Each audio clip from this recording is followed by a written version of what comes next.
सत साहिब सतगुरुदेव की जय। बंदी छोड़ कबीर साहिब जी की जय। बंदी छोड़ गरीबदास जी महाराज जी की जय। स्वामी राम देवानंद जी गुरु महाराज जी की जय हो।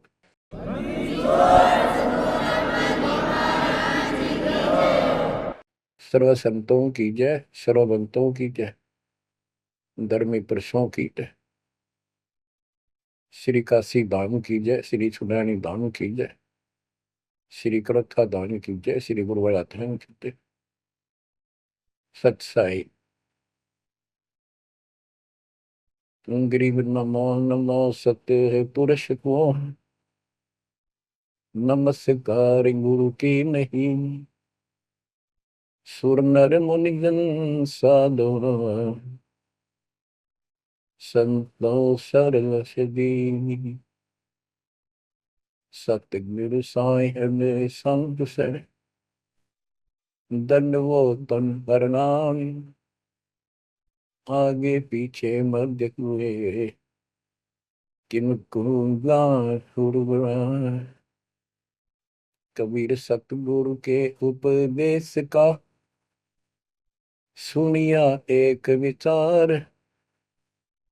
जय सतगुरु मिलते नहीं जाते नरक द्वार। नरक द्वार में दूत सब करते खेचा तान। उनसे कबू नहीं छूटता तिरता चार खान। कबीर चार खानी में भरमता कब हो न लगता बार। सो तेरा सब मिट गया मेरे सतगुरु के उपकार। जय जय सतगुरु मेरे की जय जय सतगुरु मेरे की। सदा साहिबी सुख से वसियो अमरपुरी के डेरे की। जय जय सतगुरु मेरे की जय जय सतगुरु मेरे की। सदा साहिबी सुख से वसियो सदलोक के मेरे। निर्विकार निर्भय तुझे ओर सकल माय। वेदी साधु पूर सकल माय। सब पर तेरी साहिबी सब पर तेरी साहिबी। तुझ तर साहिब नाम निर्विकार निर्भय। परम पिता परमात्मा ಕಬೀರರ ಅಪಾರ ಕೃಪೆಯಿಂದ ಪುಣ್ಯಾತ್ಮರಾದ ನಿಮ್ಮೆಲ್ಲರಿಗೆ ಆ ಅಮರ ಲೋಕದ ನಮ್ಮ ನಿಜಧಾಮದ ಸ್ಥಾನದ ನಮ್ಮ ನಿಜಮನೆ ನೆಲೆಯ ಜ್ಞಾನವಾಯಿತು. ಮಕ್ಕಳೇ, ನಿಮಗೆ ಪರಮಾತ್ಮನ ಅಮರ ಕಥೆ, ಅಮರ ಮಹಿಮೆ, ಸತ್ಯ ಜ್ಞಾನ ಮತ್ತು ಸತ್ಯ ಭಕ್ತಿ ಪ್ರಾಪ್ತವಾಗಿದೆ. ಇದನ್ನು ಸಾಮಾನ್ಯ ಮಾತೆಂದು ತಿಳಿಯಬೇಡಿ. ಹಾಗೂ ನೀವು ಸಾಮಾನ್ಯ ಆತ್ಮಗಳಲ್ಲ. ಲಖ ಬರಸೂರಾದು ದೇಹಿ ಲಖ ಬರಸಾಮದ್ದೆ ಲಖ ವರ್ತಿ ಜಹಾನ್ ಮತ್ತು ಸದ್ಗುರುಸುಲಾಗೆ. ಪರಮಾತ್ಮನ ಮತ್ತೊಂದು ಕೃಪೆ ಏನೆಂದರೆ मेरी बोलता मारू स्वर्ग में जा पछता तार ಗರೀಬದಾಸ್ ಠುಂಡಿತಾ ಕಿನು ಅಪ್ಲೆ ಹೀರೆ ಮುಕ್ತಿಲಾಲ್. ನೋಡಿ, ಪರಮಾತ್ಮ ನಿಮ್ಮನ್ನು ಅದು ಹೇಗೆ ಹುಡುಕಿಕೊಂಡರು. ಇವರು ನಮ್ಮ ತಂದೆ ಆಗಿದ್ದಾರೆ. ಇವರು ನಮ್ಮ ನಿಜವಾದ ಹಿತೈಷಿ ಆಗಿದ್ದಾರೆ. ಉಳಿದಂತೆ ಇಲ್ಲಿ ಎಷ್ಟೆಲ್ಲ ಪರಿವಾರಗಳಿವೆ, ಸಂಬಂಧಗಳಿವೆ, ಇವುಗಳನ್ನು ನಾವು ಇಲ್ಲಿ ಬದುಕಲು ತಾತ್ಕಾಲಿಕ ದಾರಿ ಮಾಡಿಕೊಂಡಿದ್ದೇವೆ. ಅಂದ್ರೆ ಈ ಸಮಯ ಸ್ವಲ್ಪ ಸರಿಯಾಗಿ ಕಳೆಯಲಿ.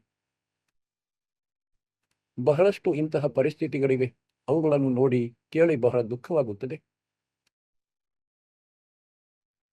ಈ ಲೋಕದ ಯಾವುದೇ ಸಂಬಂಧ ನಮ್ಮ ಜೊತೆ ಸದಾಕಾಲ ಇರುವುದಿಲ್ಲ. ಒಂದೊಮ್ಮೆ ನಾವು ನಮ್ಮ ತಂದೆ ತಾಯಿಯರನ್ನು ನಮ್ಮವರೆಂದು ತಿಳಿದಿದ್ದರೆ ಅವರೂ ಸಹ ನಮ್ಮನ್ನು ಬಿಟ್ಟು ಹೋಗುತ್ತಾರೆ. ಏಕೆಂದರೆ ಯಾವ ಲೋಕದಲ್ಲಿ ಮೃತ್ಯುವಿದೆ ಅಲ್ಲಿ ನಾವು ಯಾರನ್ನು ಜೊತೆಗಾರನೆಂದು ನಂಬಬೇಕು? ಅಂದರೆ ಇವರು ನಮ್ಮ ಜೊತೆ ಇರುತ್ತಾರೆಂದು, ಹಾಗೂ ನಾವು ಅವರನ್ನು ನಮ್ಮವರೆಂದು ನಂಬುತ್ತೇವೆ, ಹಾಗೂ ನಂಬಬೇಕು ಸಹ, ಏಕೆಂದರೆ ನಮ್ಮ ಜೊತೆ ಇರುತ್ತಿದ್ದಾರೆ ಮತ್ತು ಅವರಲ್ಲಿ ಮೋಹ ತನ್ನಿಂತಾನೆ ಆಗುತ್ತದೆ. ಆದರೆ ಇಷ್ಟಂತೂ ಅವಶ್ಯ ಗಮನ ವಹಿಸಿ, ಏನಂದ್ರೆ ಇಲ್ಲಿಂದ ಯಾವಾಗ ಬೇಕಾದರೂ ಹೋಗಬೇಕಾಗುತ್ತದೆ ಮತ್ತು ನಾವೆಲ್ಲರೂ ಹೀಗೆ ಸೆಟ್ ಆಗಿದ್ದೇವೆ. ಈಗಲೇ ಸಾಯುವುದಿಲ್ಲ. ಈಗಂತೂ ಸಣ್ಣ ವಯಸ್ಸಿದೆ. ಈಗಂತೂ 30 ವರ್ಷದವರಾಗಿದ್ದೇವೆ. 40, 50, 60, 70, 80, 90 ವರ್ಷದವರು ಸಹ ಯೋಚಿಸುತ್ತಾರೆ ಈಗಲೇ ಸಾಯುವುದಿಲ್ಲವೆಂದು. ಸರಿ, ಈಗಂತೂ ಮಾಲೀಕರ ದಯ ಆಗಿದೆ, ಅದು ಬೇರೆ ಮಾತಾಗಿದೆ. ಆದರೆ ಇದನ್ನು ನೆನಪಿನಲ್ಲಿಟ್ಟುಕೊಂಡರೆ ಮಾತ್ರ ನೀವು ಭಕ್ತಿಯನ್ನು ಮಾಡಬಹುದು. ಇಲ್ಲದಿದ್ದರೆ ಭಕ್ತಿ ಆಗಲಾರದು, ಮೋಕ್ಷವಾಗುವಷ್ಟು ಆಗುವುದಿಲ್ಲ. ಸಾಮಾನ್ಯ ಭಕ್ತಿ ಮಾಡುತ್ತಿದ್ದೀರಿ, ಇದರ ಫಲವನ್ನಂತೂ ತುಂಬಾ ನೀಡುವರು. ನಿಮ್ಮನ್ನು ಸಮಾಜದಲ್ಲಿ ವಿಶೇಷವಾದ ಸುಖ ನೀಡುವರು, ಅಷ್ಟೊಂದು ಸಂಪತ್ತನ್ನು ಕೊಡುವರು. ಆದರೆ ಆ ಸಂಪತ್ತು ಯಾವ ಕೆಲಸಕ್ಕೆ ಬರುವುದು ಹೇಳಿ? ಈಗ ಅಬ್ರಾಹಿಂ ಸುಲ್ತಾನ್ ಅದಮ್ನ ಎಷ್ಟೊಂದು ವೈಭವವಿತ್ತು. ರಾಜನಿದ್ದ. ಅವನಿಗೆ ಆ ಸಂಪತ್ತಿನಿಂದ ಯಾವುದೋ ಅವನ ವಿನಾಶಕ್ಕೆ ಕಾರಣವಾಗುವುದಿತ್ತು. ಅವನ ಜೀವನವನ್ನು ನಷ್ಟ ಮಾಡಿಬಿಡುತ್ತಿತ್ತು ಆ ವೈಭವ, ಐಷಾರಾಮಿ. ಅದರಿಂದ ಬಹಳ ಕಷ್ಟಪಟ್ಟು ತೆಗೆದಿದ್ದರು ಆ ಕೆಸರಿನೊಳಗಿನಿಂದ. ಹಾಗಾಗಿ ಮಕ್ಕಳೇ, ಸ್ವಲ್ಪ ಎಲ್ಲಾ ವಿಷಯದ ಮೇಲೆ ವಿಚಾರ ಮಾಡಿ. ಮಕ್ಕಳೇ, ಬೆನ್ ಸಾಹೇಬಕ್ಕೆ ಬಂದೀವೆ ತೋರ್ಟಗಾಣನ. ಸಾಹೇಬ ಯಾರು? ಭಗವಂತ, ಪರಮಾತ್ಮ, ಇಡೀ ಸೃಷ್ಟಿಯ ರಚನಾಕಾರ. ಆ ಪರಮಾತ್ಮ ಯಾರಾಗಿದ್ದಾರೆ? ಇದೇ ಸಮಸ್ಯೆ ಇತ್ತು ಇಲ್ಲಿಯ ತನಕ. ಯಾರು ಆ ಎಲ್ಲರ ಸೃಷ್ಟಿಕರ್ತ? ಯಾರು ಆ ಪಾಪನಾಶಕನು? ಯಾರು ಸಂಸ್ಕಾರಗಳನ್ನು ಬದಲಿಸುವ ಆ ಭಗವಂತನು? ಇಲ್ಲಿಯ ತನಕ ಇದು ಯಾರಿಗೂ ಕ್ಲಿಯರ್ ಆಗಿರಲಿಲ್ಲ. ಯಾರಿಗೂ ಕೂಡ, ನಿಮ್ಮ ಹೊರತು ಈಗಲೂ ಯಾರಿಗೂ ಕ್ಲಿಯರ್ ಇಲ್ಲ. ಆದ್ದರಿಂದ ಮಕ್ಕಳೇ, ಇದೆಲ್ಲ ಆಟ ಪರಮಾತ್ಮ ಕಬೀರರದ್ದಾಗಿದೆ. ನನ್ನ ಗುರುದೇವರ ಆಶೀರ್ವಾದ ಫಲಿಸಿತು. ಅವರು ತಮ್ಮ ಮುಖಾರವಿಂದದಿಂದ ಹೇಳಿದ್ದರು, ವಿಶ್ವದಲ್ಲಿ ನಿನ್ನ ಸಮಾನ ಸಂತನಿರುವುದಿಲ್ಲವೆಂದು. ದೀಕ್ಷೆ ನೀಡುವ ಅಧಿಕಾರ ನೀಡುವಾಗ ಅದರ ನಂತರವೂ ಸಹ ಒಂದೆರಡು ಸಲ ಸಿಕ್ಕರು. ಆಗಲೂ ಈ ಶಬ್ದಗಳೇ ಅವರ ಮುಖದಿಂದ ಹೊರಬಂದವು. ಈಗ ಆ ಸಮಯದಲ್ಲಂತೂ ದಾಸನಿಗೆ ಸಂತನ ಪರಿಭಾಷೆಯೂ ಚೆನ್ನಾಗಿ ಗೊತ್ತಿರಲಿಲ್ಲ. ಆದರೆ ಆಸಕ್ತಿ ವಿಶೇಷವಾಗಿತ್ತು. ಮತ್ತು 1988ರಿಂದ ಹಿಡಿದು 1994ರ ತನಕ 6-7 ವರ್ಷದ ತನಕ ಮಾಲೀಕರ ಹೊರತು ಮನಸ್ಸಿನಲ್ಲಿ ಬೇರೇನೂ ಇರಲಿಲ್ಲ. ಹಗಲು ರಾತ್ರಿ ಹುಚ್ಚನಂತಹ ಸ್ಥಿತಿ. ಹುಚ್ಚನಂತಹ ಸ್ಥಿತಿ ಏನೂ ಇರಲಿಲ್ಲ, ಆದರೆ ಅದಕ್ಕಿಂತ ಕಡಿಮೆಯೂ ಆಗಿರಲಿಲ್ಲ. ಹಗಲು ರಾತ್ರಿ ಅದರಲ್ಲಿಯೇ ತೊಡಗಿದೆ.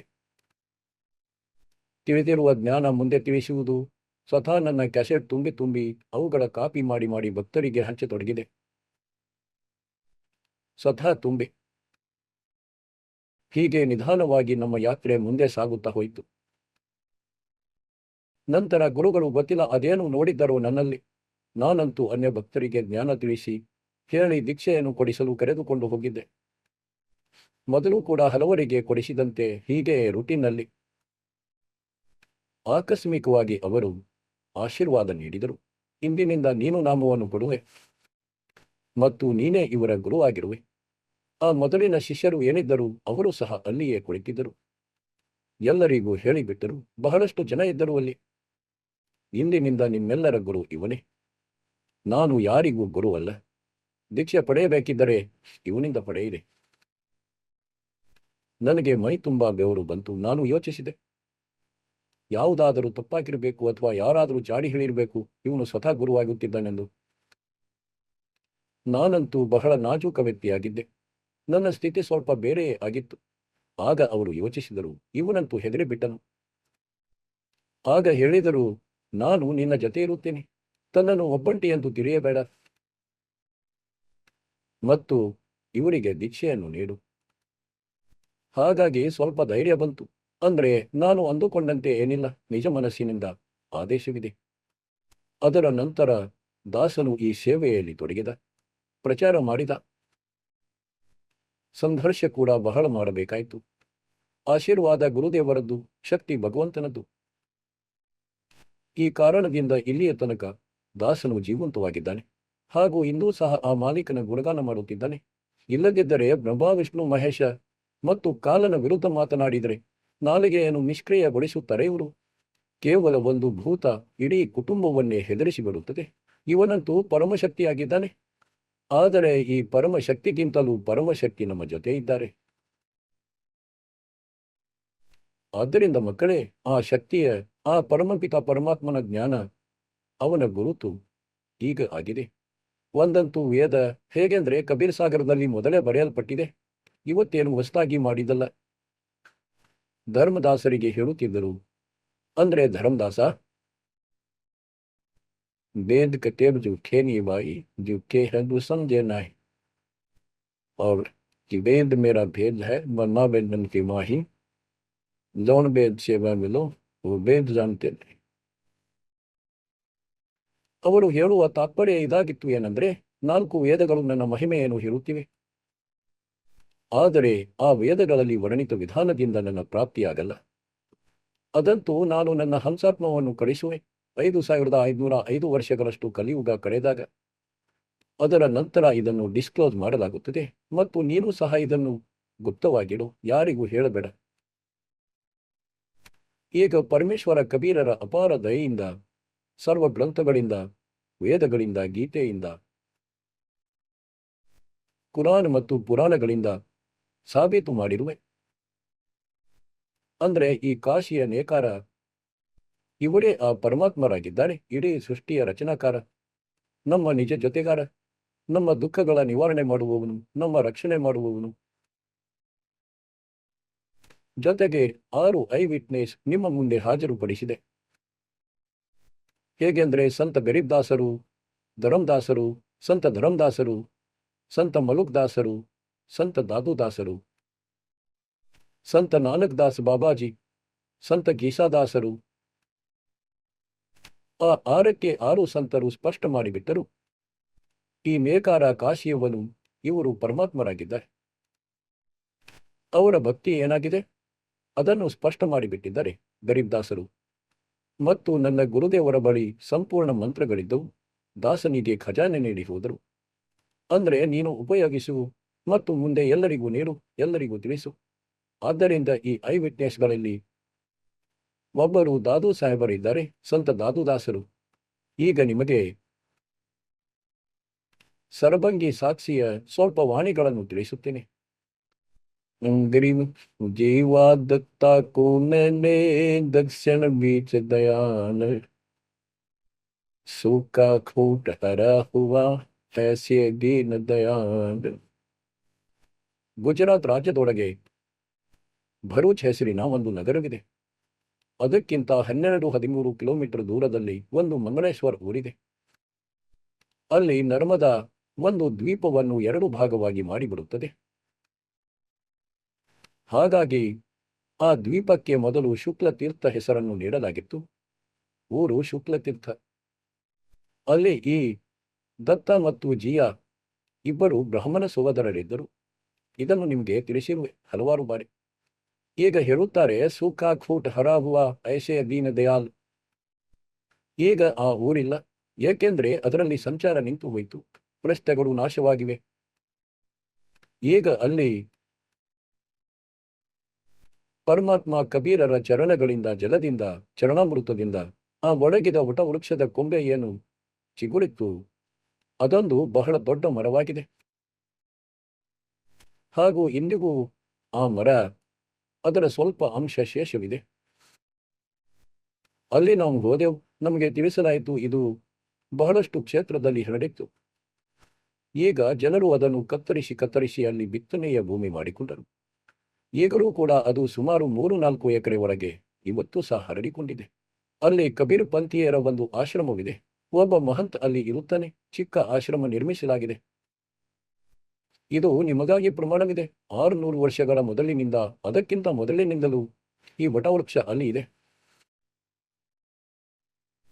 ಹಾಗಾಗಿ ಮಕ್ಕಳೇ, ಇದರ ಬಗ್ಗೆ ಹಲವರಿಗೆ ಕೇಳಿದೆ, ಚರ್ಚೆ ನಡೆಯುತ್ತದೆ. ಒಬ್ಬ ಹೇಳುತ್ತಿದ್ದ, ಮಾರ್ಕಂಡೇಯ ಋಷಿ ಹಲ್ಲುಜ್ಜುತ್ತಿದ್ದ. ಅವನು ಆ ಕಡ್ಡಿಯನ್ನು ಹುಗಿದು ಬಿಟ್ಟ.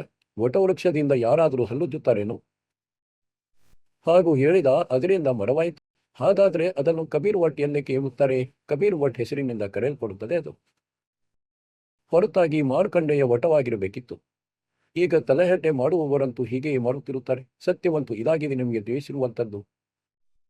गुरु नानक तो निर्भय किया वह गुरु सत जान, अदली पुरुष पहचानिया पूर्ण बद निर्वाण.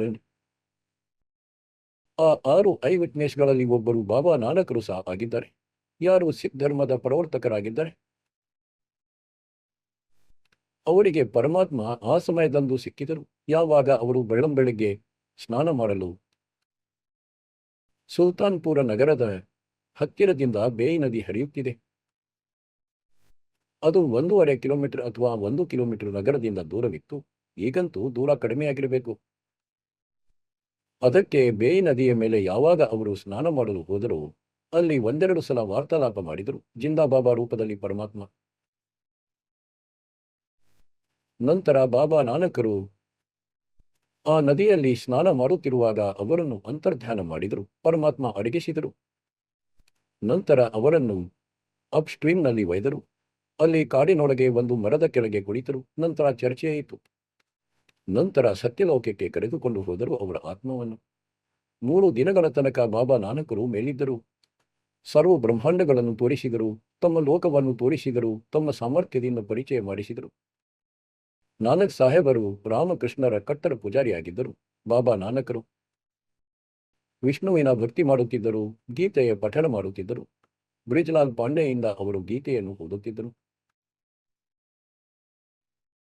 ಅದರ ನಂತರ ಮರಳಿ ಬಂದರು ಅವರು. ಅದರ ನಂತರ ಈ ಎಲ್ಲ ಪೂಜೆಗಳನ್ನು ಬಿಟ್ಟು ಬಿಟ್ಟರು. ಆ ಕಾರಣದಿಂದ ಅವರ ವಿರೋಧದಲ್ಲಿ ನಿಂತುಕೊಂಡರು ಎಷ್ಟೆಲ್ಲ ಹಿಂದೂ, ಅವರ ಅಕ್ಕಪಕ್ಕದ ಸಂಬಂಧಿಕರು, ಮನೆಯ ಸದಸ್ಯರು. ತಾಯಿಯನ್ನು ಬಿಟ್ಟು ತಂದೆಯೂ ಸಹ ವಿರೋಧಿಯಾಗಿ ಬಿಟ್ಟರು. ನೀನು ಎಂಥವನ್ನು ಹುಟ್ಟು ಬಿಟ್ಟೆ? ನಮ್ಮ ದೇವತೆಗಳನ್ನು ಕೂಡ ಇವನು ಹೇಳುತ್ತಾನೆ, ಇವರು ಭಗವಂತರಲ್ಲವೆಂದು. ಬಹಳ ವಿರೋಧವಾಯಿತು.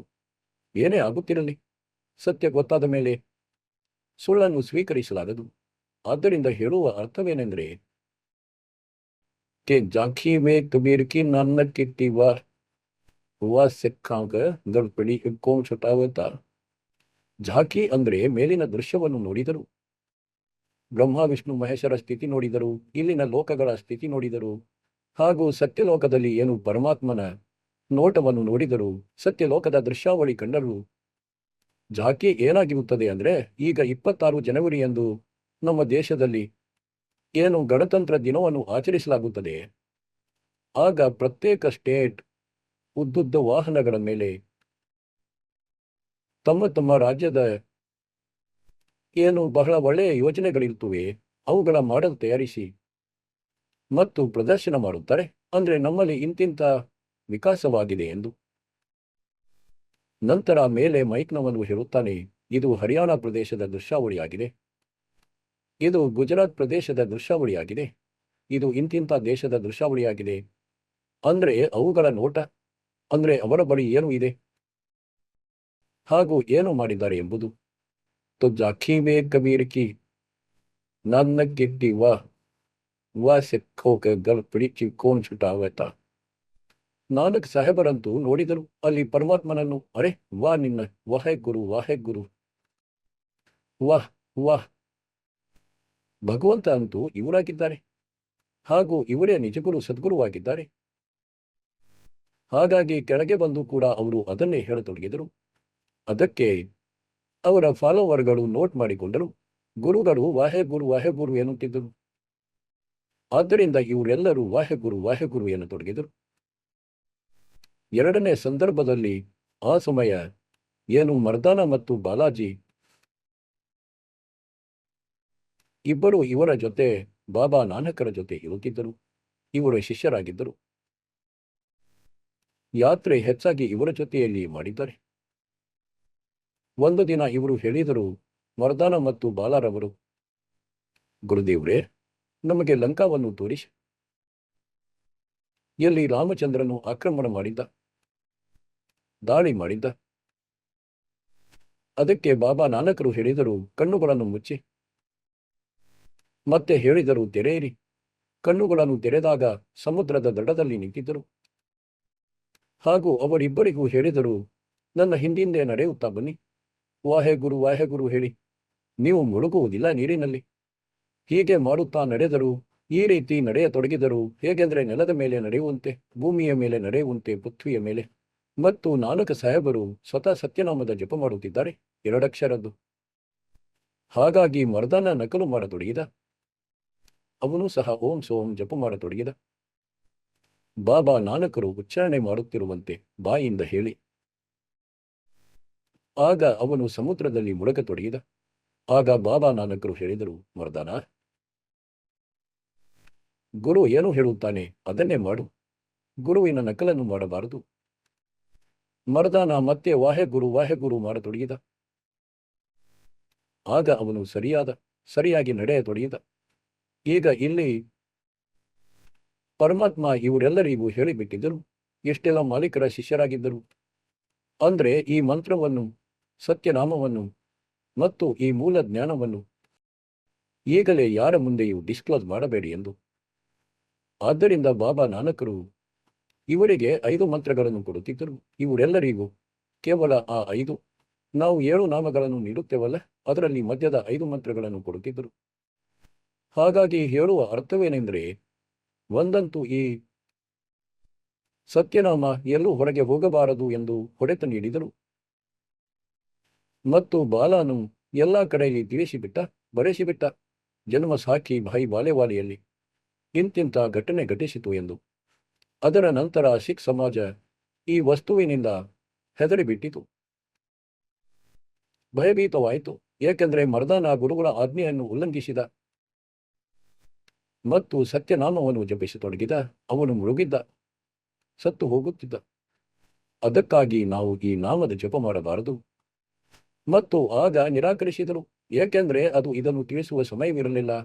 ಹೊಡೆತ ಇದಕ್ಕಾಗಿ ನೀಡಿದ್ದರು, ಅದನ್ನು ಬರೆಯಬೇಕಿತ್ತು ವಾಣಿಗಳಲ್ಲಿ. ಹೇಗೆಂದರೆ ಗರೀಬ್ದಾಸರು ಎಲ್ಲವನ್ನು ಬರೆದಿಟ್ಟಿದ್ದಾರೆ. ಓಂ ಸೋಂ ಮಂತ್ರ ಜಪಿಯ ಯೋ ಯುಗಕ್ಯ ದುಗ್ನಿ ತಪಿಯ. ಓಂ ಸೋಂ ಮಂತ್ರ ಸಾರಂ ಸುರ್ತಿ ನರ್ತೀಸು ಕರೋಚಾರ. ಹೀಗೆ ಬಾಬಾ ನಾನಕರು ಸಹ ಪ್ರಾಣ ಸಂಗಲಿಯ ಒಳಗೆ ಇದನ್ನು ಬರೆದಿದ್ದರು. ನಂತರ ಪ್ರಾಣ ಸಂಗಲಿಯನ್ನು ಇವರು ಗ್ರಂಥ್ ಸಾಹೇಬ್ದಲ್ಲಿಯೂ ಬೈಂಡ್ ಮಾಡಲಿಲ್ಲ, ಬೇರೆ ಇದ್ದರು. ಹಾಗೂ ಜಲಪ್ರವಾಹ ಮಾಡಿದ್ದರು, ನಾಶ ಮಾಡಿದ್ದರು.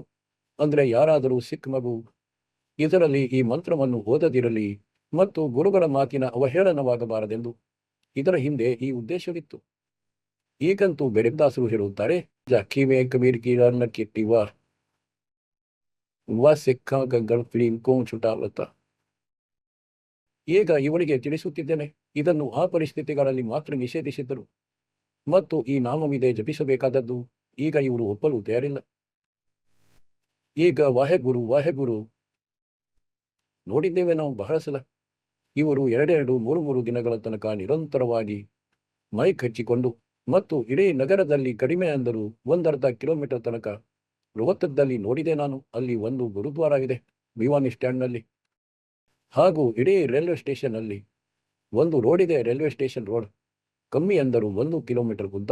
ಎಲ್ಲ ಜಾಗಗಳಲ್ಲಿ ಸ್ಪೀಕರ್ ಹಚ್ಚಿ ಬಹಳ ಲಯಬದ್ಧವಾಗಿ ಪಠಣೆ ಮಾಡುವವರು ಮೇಲಿಂದ ಮೇಲೆ ಬದಲಾಗುತ್ತಿರುತ್ತಾರೆ. ಇಡೀ ದಿನ ವಾಹೆಗುರು ವಾಹೆಗುರು ವಾಹೆಗುರು ವಾಹೆಗುರು ವಾಹೆಗುರು ವಾಹೆಗುರು ಇಷ್ಟೇ, ಮತ್ತೇನಿಲ್ಲ. ಆದ್ದರಿಂದ ಗರೀಬ್ದಾಸರು ಹೇಳುತ್ತಾರೆ, ಝಾಕಿ ವ್ಯಾಕ್ ಕಬೀರ್ ಕಿ ನಾನಕ್ ಕಿತ್ತಿ ವಾ ಸಿಕ್ಕಾಕೆ ಗಲ್ಪಡಿ ಇಬ್ ಕೋನ್ ಚುಡಾವೆತ್ತ. ಈಗೇನು ತಿಳಿಸುತ್ತಾರೆ, ನಿರಿವ ನಾನಕ್ ತೋಣರ್ ಬೇಕಿಯ ವಹ ಗುರು ಸತ್ ಜಾನ ಅದಲಿ ಪುರುಷ ಪಿಛಾಯಿಯ ಪೂರಣ ತದ್ ನಿರ್ವಾಣ.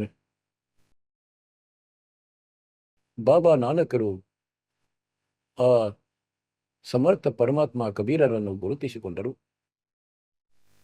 ಹಾಗೂ ಅವರನ್ನೇ ಅವರ ಸದ್ಗುರು ಎಂದು ತಿಳಿಯಿರಿ. ಯಾರು ಅವರಿಗೆ ದೀಕ್ಷೆ ನೀಡಿದರು? गिरिव अदले पुरुष कबीर है, सब सिर तपैलाट, सौदा करो तो कित करो, चल सतगुरु की आट। गिरिव दादू को सतगुरु मेले, दही पान की पीक। गिरिव दादू को सतगुरु मेले, दही पान की पीक। बूढ़ा बाबा जिसे कहे, या दादू की नई सीख। गिरिव दादू के सिर पर सदा, अदली असल कबीर। टक्कर मारी जग मिले, फिर सांबर के तीर। गिरिव दादू ध्यान उलंगिया, 3 दिवस 3 रात। आगे से आगे मेले, शब्द सने ही साख। ದಾದು ಸಾಹೇಬರು 7-8 ವರ್ಷದ ಬಾಲಕರಾಗಿದ್ದರು. ಕೆಲವು ಪುಸ್ತಕಗಳಲ್ಲಿ 11 ವರ್ಷದವರೆಂದು ತಿಳಿಸಿದ್ದಾರೆ. ಎಷ್ಟೇ ಇರಲಿ, ಮಕ್ಕಳಲ್ಲಿ ಆಡುತ್ತಿದ್ದರು. ಉದ್ಯಾನದಲ್ಲಿ, ಊರಿನ ಹೊರಗೆ 4 ಕಡೆ ವನ ಇರುತ್ತಿತ್ತು, ಉಪವನ.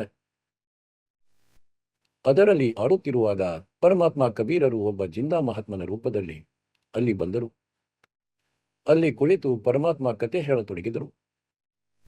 ಬೇರೆ ಮಕ್ಕಳು ಗಮನಿಸಲಿಲ್ಲ. ಆ ಬಾಲಕ ದಾದು ಇನ್ನಷ್ಟು ಹತ್ತಿರ ಬಂದು ಕುಳಿತುಕೊಂಡ. ಬಾಬಾ, ಇನ್ನಷ್ಟು ಹೇಳಿ, ಇನ್ನಷ್ಟು ತಿಳಿಸಿ ಎಂದು ಬಹಳ ಚೆನ್ನಾಗಿ ಅನಿಸುತ್ತಿದೆ. ನಂತರ ದೀಕ್ಷೆ ಪಡೆಯುವ ಮನಸ್ಸಾಯಿತು. ಆಮೇಲೆ ಪರಮಾತ್ಮ ಕಬೀರ್ ಸಾಹೇಬರು ಒಂದು ವೀರ್ಯದ ಎಲೆಯ ಮೇಲೆ, ಅಕ್ಕಪಕ್ಕದಲ್ಲಿ ಸಸ್ಯಗಳು ಬೆಳೆದು ಬಿಡುತ್ತಿದ್ದವು. ವೀರ್ಯದೆಲೆಯ ಮೇಲೆ ಮಂತ್ರಿತ ಜಲವನ್ನು ಹಾಕಿ ಅವನಿಗೆ ನೀಡಿದರು, ಹಾಗೂ ನಾಮವನ್ನು ಕೊಟ್ಟರು. ಹಾಗೂ ಮಕ್ಕಳು ಸಹ ನೋಡುತ್ತಿದ್ದರು. ಸ್ವಲ್ಪ ದೂರ ಕುಳಿತಿದ್ದರು, ನಂತರ ಹೋದರು. ಅವರಿಗೆ ಈ ಮಾತುಗಳಲ್ಲಿ ಇಂಟ್ರೆಸ್ಟ್ ಇರಲಿಲ್ಲ. ಸ್ವಲ್ಪ ದೂರದಲ್ಲಿ ಹೋಗಿ ಆಡತೊಡಗಿದರು. ಆಗ ದಾದು ಸಾಹೇಬರು ಅಚೇತರಾದರು ಮತ್ತು ಕಬೀರ್ ಸಾಹೇಬರು ಅವರ ಆತ್ಮವನ್ನು ಕರೆದುಕೊಂಡು ಮೇಲೆ ಸುತ್ತಾಡಿಸಿ ತಂದರು. ಯಾವಾಗ ದಾದು ಸಾಹೇಬರು ಬಿದ್ದರು, ಮಕ್ಕಳು ಬಂದು ನೋಡಿದರು, ಏನಾಯಿತು ಇವನಿಗೆ ಎಂದು. ಬಾಬಾ ಅಂತರ್ಧ್ಯಾನರಾದರು. ಅವರು ಊರಲ್ಲಿ ಬಂದು ಹೇಳಿದರು, ಹೀಗೀಗೆ ಆಯ್ತೆಂದು. ಒಬ್ಬ ಬಾಬಾ ಗೊತ್ತಿಲ್ಲ ಎಂತಹ ನೀರನ್ನು ಕುಡಿಸಿಬಿಟ್ಟ ಇವನಿಗೆ. ಇವನು ಮೂರ್ಛಿತನಾದ. ಅದಕ್ಕೆ ಮನೆಯವರು ಎತ್ತಿಕೊಂಡು ಹೋದರು. ಸತ್ತಿರಲಿಲ್ಲ, ಶ್ವಾಸ ನಡೆಯುತ್ತಿದ್ದು. ಕೋಮಾದಲ್ಲಿ ಹೋಗುತ್ತಾರಲ್ಲ, ಆ ಸ್ಥಿತಿಯಲ್ಲಿದ್ದರು. ಆದ್ದರಿಂದ ದಾದು ಸಾಹೇಬರು 3 ಹಗಲು ಮತ್ತು 3 ರಾತ್ರಿ ಅಚೇತನದಲ್ಲಿದ್ದರು. ನಂತರ ಅವರಿಗೆ ಮಂತ್ರತಂತ್ರ ಮಾಡಿಸಿದರು, ಎಲ್ಲ ಕರ್ಮಗಳನ್ನು ಮಾಡಿದರು. ಆದರೆ ಅವರು ಎಚ್ಚರವಾಗಲಿಲ್ಲ. ನಂತರ ತಾವೇ ಸ್ವತಃ ಎದ್ದು ಕುಳಿತರು, ಎಚ್ಚರಗೊಂಡರು. ನಂತರ ಅವರಿಗೆ ಕೇಳತೊಡಗಿದರು, ನಿಮಗೆ ಏನಾಯಿತು? ಅವನ್ಯಾರಾಗಿದ್ದ? ಆ ಮುದುಕ ಬಾಬಾ ಬಂದಿದ್ದ. ಮಕ್ಕಳು ಹೇಳಿದರು, ಮುದುಕ ಬಾಬಾ ಇದ್ದನು ಮತ್ತು ಅವನು ಹೀಗೀಗೆ ಗೊತ್ತಿಲ್ಲ, ಏನು ಮಂತ್ರಗಳನ್ನು ಹೇಳಿ ಜಲ ಕುಡಿಸಿದ್ದನು. ನಾವು ನೋಡುತ್ತಲಿದ್ದೆವು ದೂರದಿಂದ. ಈಗ ನಾನಕರು ಹೇಳಿದ್ದಾರೆ, ಅವನು ಯಾರಾಗಿದ್ದನೆಂದು ತಿಳಿಸುತ್ತೇನೆ. गिरिवदादू ध्यान उलंगिया, 3 दिवस 3 रात। आगे से आगे मेले, शब्द सने ही साथ। गिरिव आसन अचल कबीरे का, सबका सतगुरु एक। ब्रह्मांड की सौ देख ले, धूमे के सिरेख। गिरिव देही को सतगुरु कहे, यो सब बुंदर ज्ञान। 4 दाग आवे नहीं, जिसको सतगुरु जान। ಅಂದ್ರೆ ಈ ಶರೀರ ಸದ್ಗುರುವಲ್ಲ. ಈ ಶರೀರದಲ್ಲಿ ಏನು ಮಹಾನ್ ಆತ್ಮ ಇದ್ದಾರೆ, ಅವರು ಸದ್ಗುರು ಆಗಿದ್ದಾರೆ. 4 दाग आवनी, ಅವರು ಸಾಯುವುದಿಲ್ಲ. गिरिव दादू का पिंजर पर, और नानक की दे। इनमें सतगुरु को निशा, हमको बड़ा संदेह। ಅಂದ್ರೆ ದಾದು ಅವರದ್ದು ಮೃತ್ಯುವಾಯಿತು ಮತ್ತು ನಾನಕರದ್ದು ಆಯಿತು. ಆದ್ದರಿಂದ ಹೇಳುತ್ತಾರೆ, ಈ ಶರೀರ ಏನೂ ಅಲ್ಲ, ಇದಂತೂ ಕರ್ಮ ಸುಧಾರಿಸಿಕೊಳ್ಳಲು ನೀಡಲಾಗಿದೆ. ಭಕ್ತಿ ಮಾಡಲು, ಮುಕ್ತಿ ಪಡೆಯಲು ಈ ಮಣ್ಣನ್ನು ಕೊಟ್ಟಿದ್ದಾರೆ. ಒಂದು ಹೊಲವನ್ನು ಕೊಟ್ಟಿದ್ದಾರೆ. ಇದರಲ್ಲಿ ಒಳ್ಳೆಯ ರೀತಿಯಿಂದ ಚೆನ್ನಾಗಿ ವ್ಯವಹರಿಸಿ ಇದರಿಂದ ಚಿನ್ನದಂತಹ ಬೆಳೆ ಬೆಳೆಸಿ ಮೋಕ್ಷವನ್ನು ಪ್ರಾಪ್ತಿಸಿ ನಂತರ ಹೇಳುತ್ತಾರೆ, ಯಾವ ಮಾತಿಲ್ಲ, ಶರೀರ ನಾಶವಾದರೆ ಪರವಾಗಿಲ್ಲ, ಶರೀರವಂತೂ ನಾಶವಾಗುವುದು. ಗರೀಬ್ ಖೋಡ್ ಬಡಿ ತೋ ಕ್ಯಾ ಹುವಾ, ಜೂಠಿ ಸಬ್ ಪಟೀಟ್, ಪಂಚಿ ಉಡ್ಯಾ ಆಕಾಶ ಕೂ ಚಲ್ತೆ ಕರ್ ಗಯಾ ಬೀಟ್. ನೋಡಿ, ಈ ಜ್ಞಾನದಿಂದ ನಿಮ್ಮ ಹೃದಯದಲ್ಲಿ ಒಂದು ದಿನ ಹೀಗಾಗಿ ಬರುತ್ತದೆ, ನಿಮಗೆ ಮೃತ್ಯುವಿನ ಭಯ ಸ್ವಲ್ಪವೂ ಇರುವುದಿಲ್ಲ. ಈ ಶರೀರ ಒಂದು ಕವರ್ ಆಗಿದೆ, ಹೊರಗೇನು ಆತ್ಮವಿದೆ, ಅದು ಬೇರೆ ವಸ್ತುವಾಗಿದೆ. ಮೇನ್ ವಸ್ತು, ಮೇನ್ ಅಂದ್ರೆ ಮುಖ್ಯ. ಹಾಗೂ ಇದು ಮೇಲೊಂದು ಕವರ್ ಆಗಿದೆ, ಬಟ್ಟೆ ತೊಡಿಸಲಾಗಿದೆ. ಸಂತರು ಇದನ್ನು ಖೋಡ್ ಚೋಳ ವಸ್ತ್ರವೆಂದು ಸಹ ಹೇಳಿದ್ದಾರೆ. ಗರೀಬ್ ಖೋಡ್ ಪಡೆಯಿತು ಕ್ಯಾವ, ಶರೀರವು ಇಲ್ಲಿಯೇ ಉಳಿದರೆ ಏನಾಯಿತು? ಏನೂ ಆಗಲಿಲ್ಲ. ಜೂಠಿ ಸಭೆ ಪಟೀಟ್, ಇದಂತೂ ಹೀಗಿದೆ. ಪಂಕ್ಷಿ ಉಡ ಕಾಸ್ಕು ಸ್ವಲ್ಪ ಕರ್ಗ್ಯಾ ಬೀಟ್, ಹೇಗೆ ಪಕ್ಷಿ ಮಲ ವಿಸರ್ಜನೆ ಮಾಡುತ್ತದೆಯೋ, ಈಗ ಆ ಮಲ ಪಕ್ಷಿ ಅಲ್ಲ, ಅದಂತೂ ಕಕ್ಕಸವಿದೆ. ಅದೇ ಪ್ರಕಾರ ಈ ಶರೀರ ಮತ್ತು ಆತ್ಮದ ಹೋಲಿಕೆ ಮಾಡಿದರೆ, ಆತ್ಮವನ್ನು ಪಕ್ಷಿ ಎಂದು ತಿಳಿಯಿರಿ, ಶರೀರವನ್ನು ಮಲ ಹೊಲಸು, ಪಕ್ಷಿಯ ಮಲ ಕಕ್ಕಸವೆಂದು ತಿಳಿಯಿರಿ. ವಿಶ್ವಾಸವಾಗದಿದ್ದರೆ ಸತ್ತ ಮೇಲೆ 2 ದಿನ ಮನೆಯಲ್ಲಿ ಇಟ್ಟುಕೊಂಡು ನೋಡಿ, ಶರೀರ ಬಿಟ್ಟ ನಂತರ ಇದರಲ್ಲಿ ಕೀಟಗಳು ಬೀಳುತ್ತವೆ, ದುರ್ಗಂಧ ಬರುತ್ತದೆ, ಕೊಳೆಯುತ್ತದೆ ಪೂರ್ತಿ. ಹಾಗೂ ನಾವು ಇದನ್ನೇ ಎಲ್ಲವೆಂದು ನಂಬಿಕೊಂಡಿದ್ದೇವೆ. ಏಕೆ ನಂಬಿದ್ದೇವೆ? ಏಕೆಂದರೆ ಇದನ್ನು ಬಿಡುವುದನ್ನು ಮೃತ್ಯುವೆಂದು ನಂಬುತ್ತೇವೆ.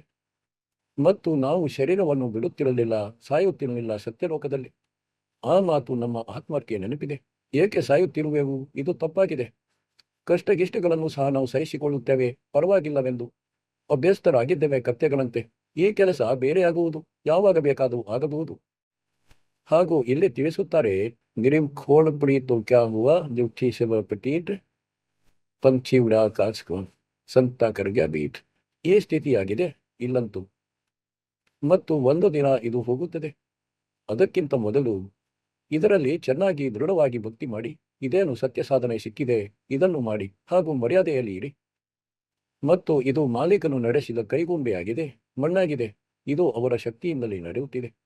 ಇವರು ತಮ್ಮ ವಾಣಿಯಲ್ಲಿ ಹೇಳಿದ್ದಾರೆ, ಎಲ್ಲಿಯ ತನಕ ನಾವು ಹೇಳುವುದಿಲ್ಲ, ಮೃತ್ಯುವಾಗುವುದಿಲ್ಲ ನಿಮ್ಮದು. ಎಷ್ಟು ದೀರ್ಘ ಜೀವನ ಬೇಕೋ ಅಷ್ಟು ಬದುಕಿ. ಆದರೆ ಈ ಜ್ಞಾನದಿಂದ ತನ್ನಿಂತಾನೇ ಈ ಸ್ಥಿತಿ ಆಗುತ್ತದೆ ಅಂದ್ರೆ ಬಹಳ ಆಯಿತು.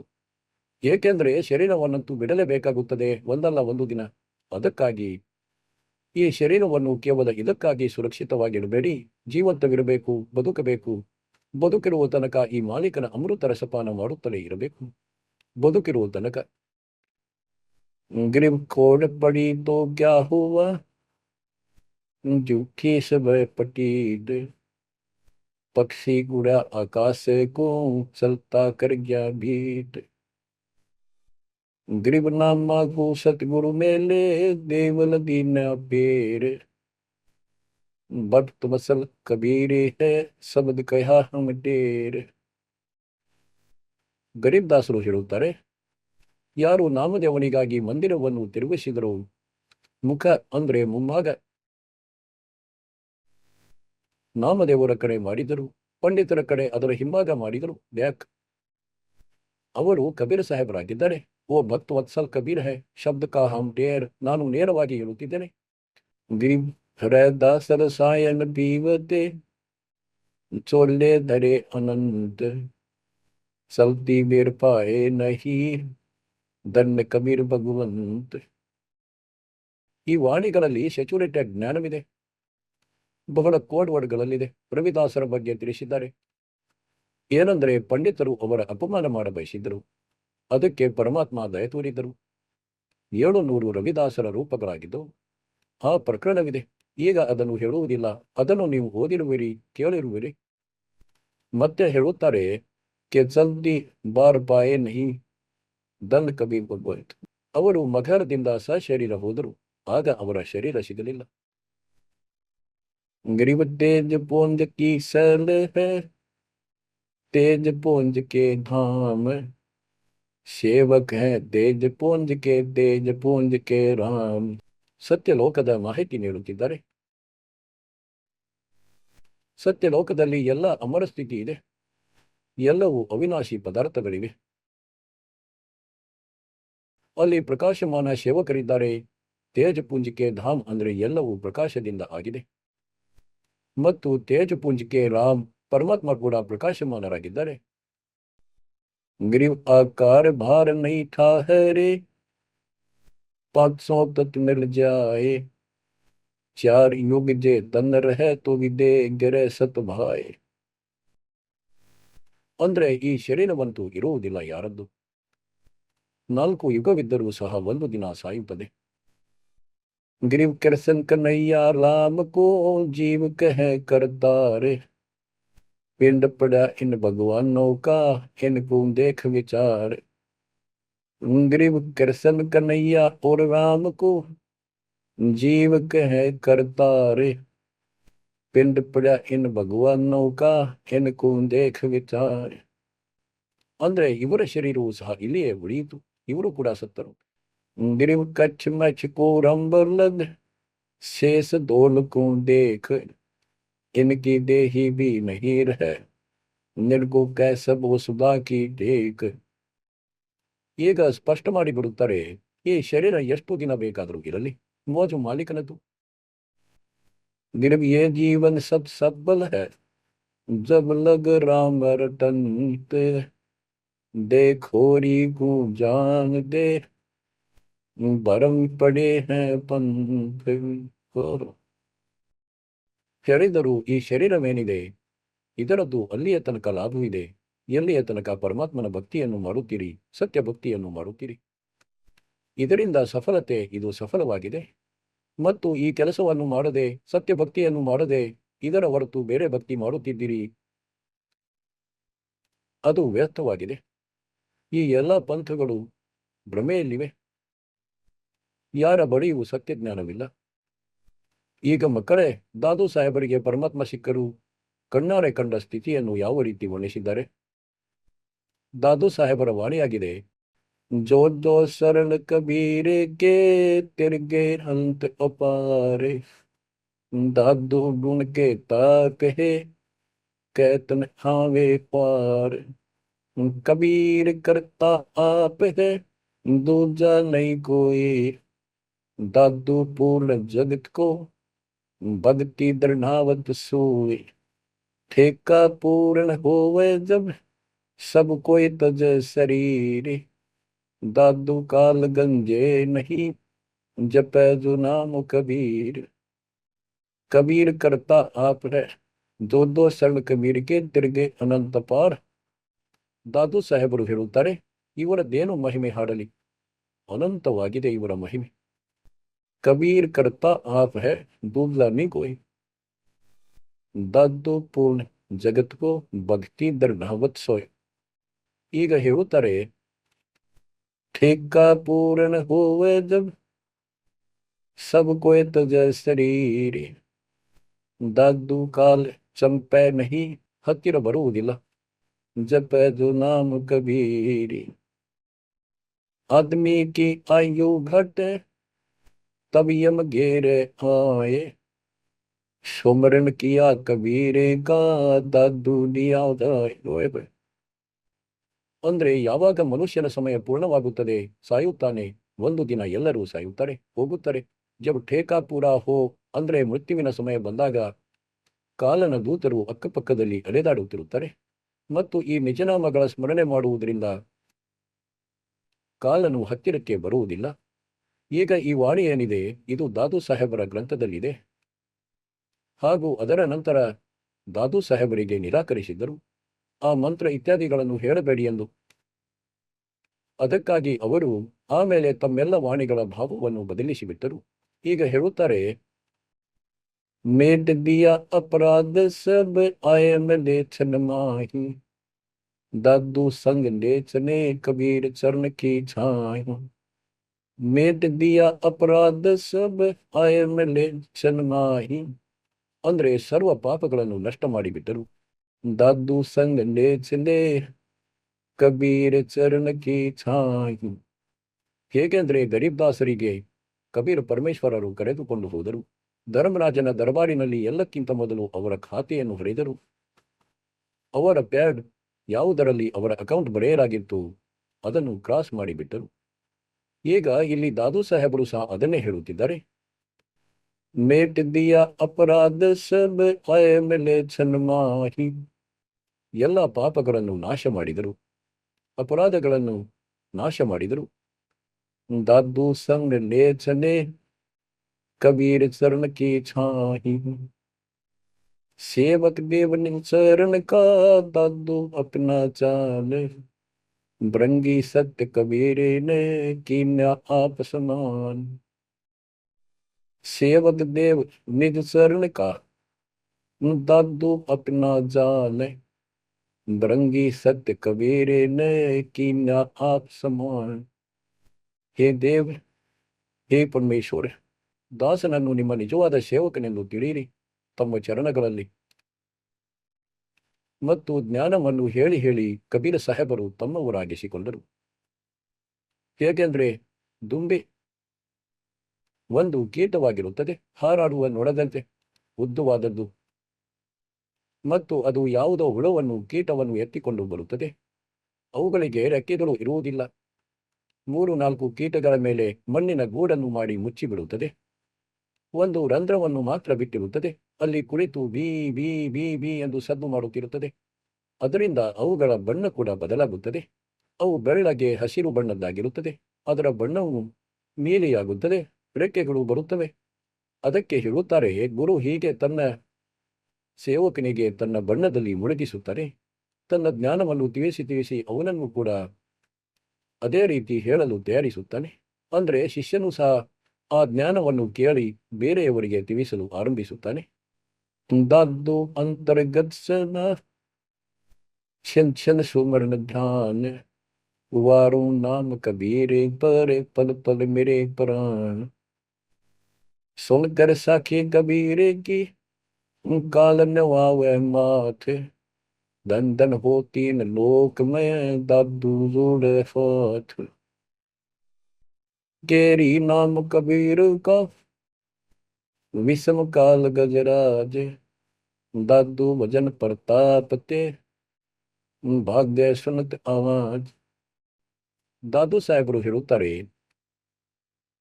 ಕಬೀರ್ ಸಾಹೇಬರ ಮಹಿಮೆ ಸಾಕ್ ಅಂದ್ರೆ ಚರ್ಚೆಯನ್ನು ಕೇಳಿಯೂ ಸಹ ಕಾಲನು ಕೈ ಜೋಡಿಸಿಕೊಳ್ಳುತ್ತಾನೆ, ತಲೆಬಾಗುತ್ತಾನೆ. ಧನ್ ಧನ್ ತಿನ್ನು ಲೋಕಮಯ ದಾದು ಲೋಡ ಹಾತ್. ಧನ್ಯವಾಗಿದೆ 3 ಲೋಕಗಳಲ್ಲಿ ಅವರ ಪ್ರಭುತ್ವ, ಅವರ ಶಕ್ತಿ, ಅವರ ಸಮರ್ಥತೆ. ಕೇರಿ ನಾಮ್ ಕಬೀರ್ ಕಾ. ಈ ಕಾಲನು ಸಹ ಚಿಕ್ಕ ಶಕ್ತಿ ಏನಲ್ಲ. ಹೇಗೆಂದ್ರೆ ಆನೆ ಎಂದುಕೊಳ್ಳಿ, ಆನೆಗಳಲ್ಲಿಯೂ ಕೂಡ ಎಲ್ಲಕ್ಕಿಂತ ದೊಡ್ಡ ಆನೆ ಗಜರಾಜ. ಅಷ್ಟು ಶಕ್ತಿ ಇದೆ ಇವನಲ್ಲಿ. 21 ಬ್ರಹ್ಮಾಂಡಗಳ ಮಾಲೀಕನಾಗಿದ್ದಾನೆ ಇವನು. ಆದರೆ ಪರಮಾತ್ಮ ಕಬೀರರ ಮುಂದೆ ಹೇಳುತ್ತಾರೆ, ಅವರ ಸ್ಮರಣೆಯ ಧ್ವನಿಯನ್ನು ಕೇಳುತ್ತಲೇ ಓಡಿ ಹೋಗುತ್ತಾನೆ. ಹೇಗೆಂದ್ರೆ ಕೇರಿ ನಾಮ್ ಕಬೀರ್ ಕಾ ವಿಷಮ್ ಕಾಲ್ ಗಜರಾಜ್. ದಾದು ಭಜನ್ ಪ್ರತಾಪ್ ಸೆ ಭಾಗ್ಯ ಸುನತ್ ಆವಾಜ್. ದಾದು ಸಾಹೇಬರು ಹೇಳುತ್ತಾರೆ, ಪಲ್ ಏಕ್ ನಾಮ್ ಕಬೀರೆ ಕಾ दादू मन चित लाए. हस्ती के असवार को स्वान काल नहीं खाए. ಕಬೀರ್ ಸಾಹೇಬರ ಭಕ್ತಿ ಯಾರಾದರೂ ಒಂದು ಕ್ಷಣವು ಮಾಡಿದರೆ, ಮರ್ಯಾದಿತನಾಗಿದ್ದರೆ, ಯಾವಾಗಲಾದರೊಮ್ಮೆ ತೊಂದರೆ ಬಂದು ಬಿಟ್ಟರೆ, ಆ ಕ್ಷಣಗಳಲ್ಲಿ ಒಂದು ಸಲ ನಾಮ ಜಪಿಸಿದರೆ, ಪಲ್ ಏಕ ನಾಮ ಕಬೀರ್ ಕಾ ದಾದು ಮನ ಚಿತ್ತಲಾಯ್. ಹಸ್ತಿಕೆ ಅಸ್ವಾರಕ್ಕೂ ಆನೆಯ ಮೇಲೆ ಕುಳಿತ ವ್ಯಕ್ತಿಗೆ ಕಾಲ ಅಂದ್ರೆ ಶ್ವಾನ ಅಂದ್ರೆ ನಾಯಿ ಯಾವುದೇ ಹಾನಿ ಮಾಡಲಾರದು. ಹಾಗಾಗಿ ಇಲ್ಲಿ ಕಾಲನಿಗೆ ನಾಯಿಯ ಉಪಮೆ ನೀಡಿದ್ದಾರೆ. ಕಾಲನನ್ನು ತಿಳಿದುಕೊಳ್ಳಿ ನಾಯಿ ಎಂದು. ಕಬೀರ್ ಸಾಹೇಬರ ಶರಣದಲ್ಲಿ ಬಂದ ಮೇಲೆ ಆ ಭಕ್ತೆಯರು ಇಷ್ಟೊಂದು ಸುರಕ್ಷಿತವಾಗಿ ಬಿಡುತ್ತಾರೆ, ಆನೆಯ ಮೇಲೆ ಕುಳಿತಿರುವಷ್ಟು. ಅಂದ್ರೆ ಕಾಲನ ಅಧಿಕಾರದಿಂದ ಪೂರ್ತಿ ದೂರವಾಗಿ ಬಿಡುತ್ತಾರೆ. ಕಾಲನು ಸ್ವಲ್ಪವೂ ಹಾನಿ ಮಾಡಲಾರ ಯಾವುದೇ ರೀತಿಯಲ್ಲಿ. ಇದನ್ನೇ ಸಂತ ಗರೀಬ್ದಾಸರು ಹೇಳುತ್ತಿದ್ದಾರೆ. ಹಾಗಾಗಿ ಇಲ್ಲಿ ಹೇಳುತ್ತಾರೆ, ಪಲ್ ಏಕ್ ನಾಮ ಕಬೀರೆ ಕಾ दादू मन चितलाए, हाथी के असवार को, स्वान काल नहीं खाए। सुमरत नाम कबीर का, कदे काल की पीर पीरे। दादू दिन दिन ऊंचे, परमानंद सुखसीर। दादू नाम कबीर की, जय कोई लेवे पूरे। तिनको कबूला गए नहीं, काल बजर की चोट। और संत सब को बह, वो के दिलरी तानीर। दादू अगम अपार है, दरिया सत्य कबीर। ಬೇರೆ ಸಂತರನ್ನು ತಿಳಿಯಿರಿ ಬಾವಿಯಿದ್ದಂತೆ. ಮತ್ತು ಯಾರನ್ನು ಬಹಳ ಪ್ರಸಿದ್ಧರೆಂದು ನಂಬುತ್ತಿದ್ದೀರಿ ಅವರನ್ನು ತಿಳಿಯಿರಿ ಜಲಾಶಯದ ನೀರು, ಜರಿತಾ ನೀರು, ಜಲಪಾತ ಚಿಕ್ಕ ಪುಟ್ಟ ಯಾವುದಾದರೂ ಕಾಲುವೆ ಹರಿದಂತೆ. ಹಾಗೂ ದಾದು ಅಗಮ್ ಅಪಾರ ಹೈ, ಇಷ್ಟೊಂದು ಶಕ್ತಿ ಎಂದು ತಿಳಿಯಿರಿ ನಿಮ್ಮ ಕಬೀರ್ ಭಗವಂತನಲ್ಲಿ. ದರಿಯಾ ಸತ್ ಕಬೀರ್. ಅಬ್ ಹಿ ತೇರಿ ಸಬ್ ಮಿಟೆ, ಜನ್ಮ ಮರಣ ಕಿ ಪೀರೆ। श्वास पुश्वास सुमर ले, दादू नाम कबीर। कोई सरगुण में हरीज रहा, वो कोई निर्गुण ठहराए। दादू गदी कबीरे की, मौते कहीं न जाए। दादू नाम कबीरे का, सुन के कप काल। मनुष्य नर चले, बाका न हुए माल। जिन मोह को निज नाम दिया, सतगुर सोई हमारे। दादू दूसरा कोई नहीं, ಕಬೀರ್ ಸಜನಹಾರ್. ಮಕ್ಕಳೇ, ಇದನ್ನೇ ಗರೀಬ್ದಾಸರು ಹೇಳುತ್ತಾರೆ. ಅನಂತ ಕೋಟಿ ಬ್ರಹ್ಮಾಂಡ ಕಾ ಏಕ ರತಿ ನಿವಾರ್, ಸತ್ವರ್ ಪುರುಷ ಕಬೀರ್ ಹೈ ಯೇ ಕುಲ್ ಕೆ ಸತ್ಯ. ಗರೀಬ್ದಾಸರಂತೂ ಇದನ್ನು ಸಹ ಸ್ಪಷ್ಟ ಮಾಡಿಬಿಟ್ಟರು. ಆ ಕಬೀರ ಯಾರೆಂದು. गिरिम हम सुनतनी नानक तारे, दादू को उपदेश दिया। जाति जुबासा भेद न पाया, वो काशे महे कबीर। ಮಕ್ಕಳೇ, ಈ ಪ್ರಮಾಣಗಳಿಂದ ಹಾಗೂ ಇದಾಗಿದೆ ಆ ಮೂಲ ಜ್ಞಾನ, ತತ್ವಜ್ಞಾನ. ಇದನ್ನು ಇಲ್ಲಿಯ ತನಕ ಯಾರು ಹೀಗೆ ನಿರ್ಣಯ ಮಾಡಿ ಕೊಟ್ಟಿರಲಿಲ್ಲ ಮತ್ತು ಪರಮಾತ್ಮ ಬ್ಯಾನ್ ಮಾಡಿ ಇಟ್ಟಿದ್ದರು. धर्मदास मेरी लाख दुहाई, ये मूल ज्ञान कई बार न जाए। मूल ज्ञान बाहर जो पर ही, बिचली पेडी आंसड़ी तरी। मूल ज्ञान तब तक छुपाई, जब तक वह 10 पंथ न मिट जाए. 12ನೇ ಪಂಥ ಸಂತ ಗರೀಬ್ದಾಸರದ್ದೆಂದು ನಿಮಗೆ ಬಹಳ ತಿಳಿಸಿದ್ದೇನೆ. 12 ಪಂಥಗಳು ನಡೆದು ಬಿಟ್ಟು 12ನೇ ಪಂಥದಲ್ಲಿ ದಾಸನಿಗೆ ಉಪದೇಶವಾಯಿತು ಮತ್ತು ಅದನ್ನು ಪರಮಾತ್ಮ ಕಬೀರರು ಸ್ಪಷ್ಟ ಮಾಡಿಟ್ಟಿದ್ದಾರೆ. के बार में पंथ हम ही चल आवे, और सब पंथ मिटाकर एक पंथ चला. ಇದು ಯಾವಾಗ ಆಗುವುದು? 5505 जब कलयुग बीत जाए. 5505 कलयुग बीत जाए, महापुरुष परमार जनता घर घर बोध विचार है, दुर्मति दूर बहाए. कलयुग में सब एक हो बरत सहज सुना. केक अनेक हो गए, पुनः अनेक हो केक. अंश चले सतलोक को, सद नाम की देख. ನಿಜ ನಾಮ ಮತ್ತು ಸತ್ಯ ಜ್ಞಾನ, ಸತ್ಯನಾಮ.